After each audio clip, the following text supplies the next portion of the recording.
For our loan calculation, we'll set the following values. Loan amount, PV 500,000 rupees. Interest rate, rate 12% per year. Loan tenure, NPER 5 years, or 60 months. Now, let's see the results. Our calculated EMI is 11,122.22 rupees per month. Let knowledge flow like a river, without any hindrance. Don't make it like a stagnant pool.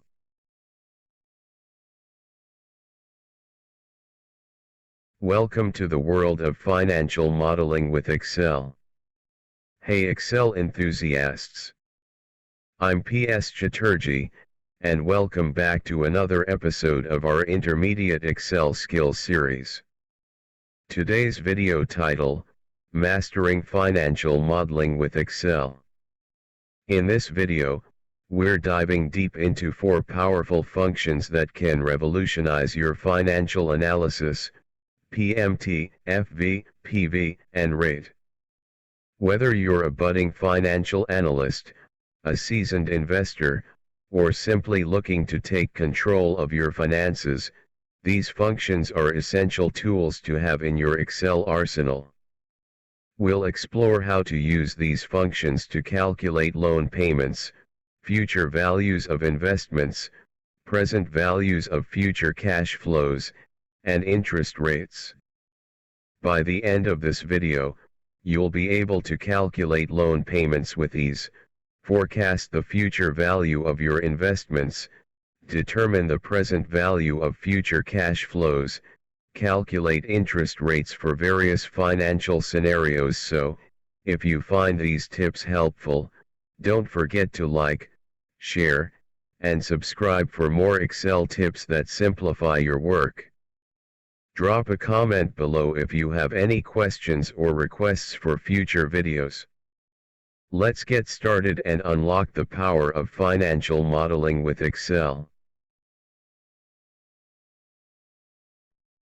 Now we're on the Excel sheet to demonstrate mastering financial modeling with Excel, PMT, FV, PV, rate. This sheet, I've specially designed for my viewers, using conditional formatting, Excel logic, and cell format options to really grab your attention. If you're a regular viewer, you already know about cell formatting, but conditional formatting and Excel logic is something new. Don't worry. I'll be diving deep into that in my Advanced Excel series. For now, let's concentrate on this program. We're looking at 3 sheets. Sheet 1, Manual Calculation of Compound Interest. Sheet 2, Auto Calculation of Compound Interest. And Sheet 3, Auto Calculation of Loan EMI. Let's start with Sheet 1. This sheet has 3 parts. Compounding periods yearly, compounding periods half-yearly, and compounding periods quarterly. You might wonder why we're doing manual calculations. The goal is simple, to cross-check our Excel results. Even my AI assistant, Gemini, suggests this approach. Let's start with compounding periods yearly.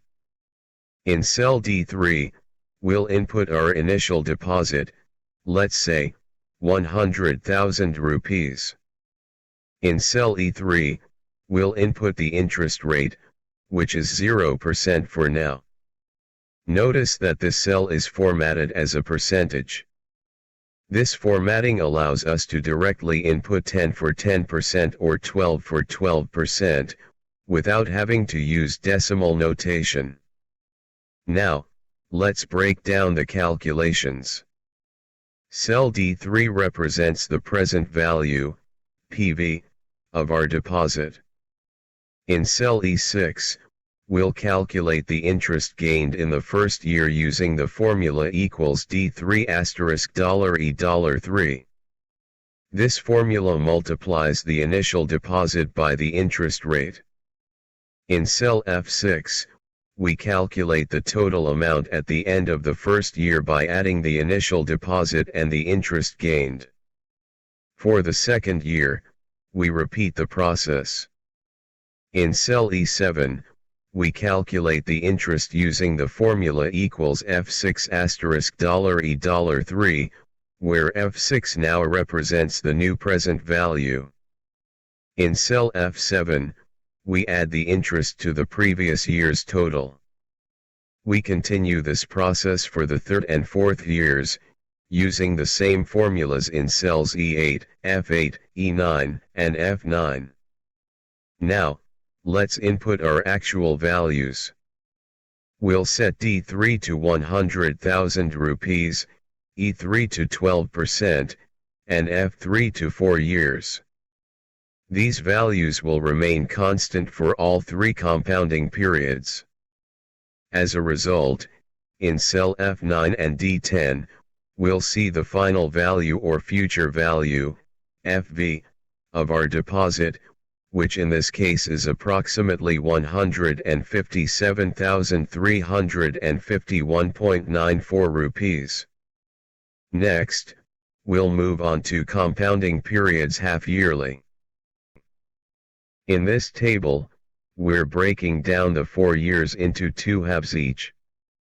The calculation procedure remains similar to the yearly compounding, but the interest is calculated half-yearly.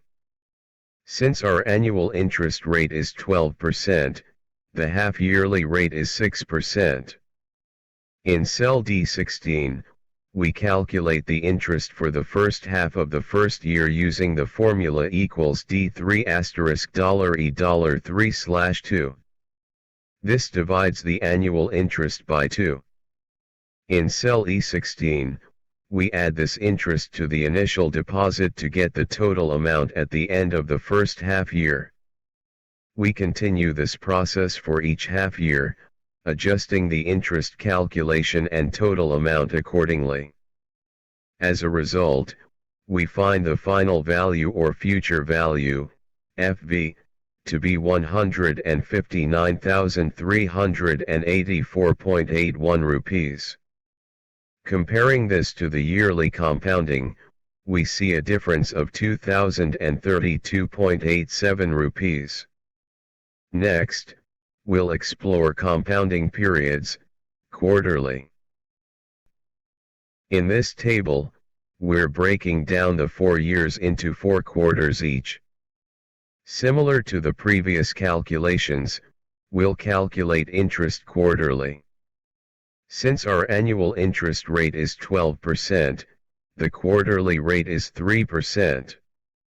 In cell B26, we calculate the interest for the first quarter of the first year using the formula equals D3 asterisk $E$3/4. This divides the annual interest by 4. In cell C26, we add this interest to the initial deposit to get the total amount at the end of the first quarter. We repeat this process for each quarter, adjusting the interest calculation and total amount accordingly. As a result, we find the final value or future value, FV, to be 160,470.64 rupees. Comparing this to the yearly compounding, we see a difference of 3,118.71 rupees. And comparing this to the half-yearly compounding, we see a difference of 1,085.84 rupees. Next, we'll move to sheet 2 for auto calculation of compound interest.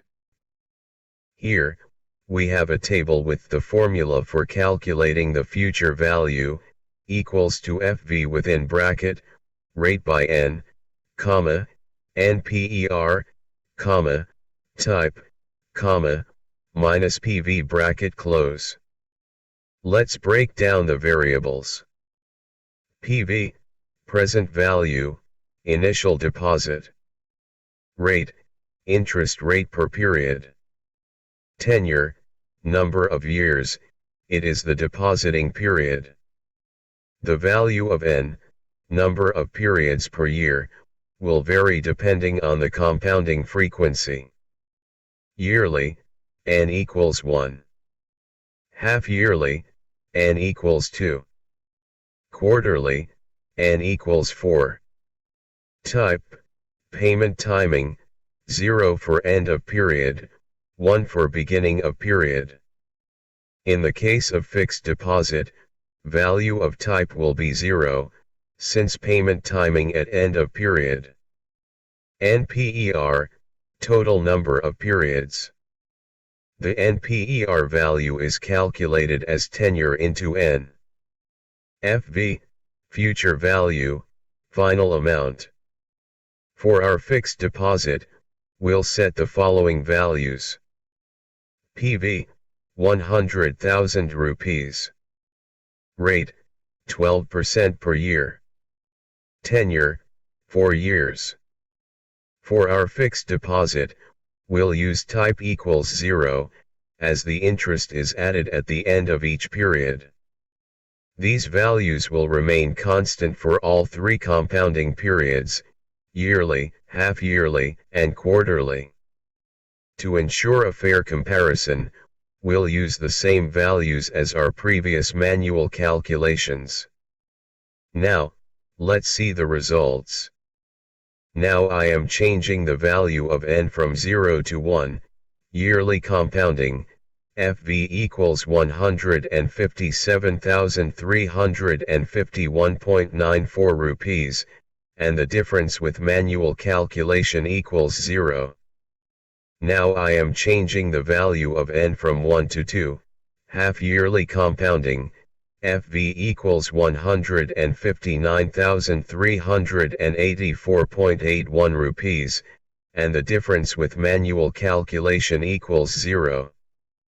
Now I am changing the value of n from 2 to 4, quarterly compounding, FV equals 160,470.64 rupees, and the difference with manual calculation equals 0.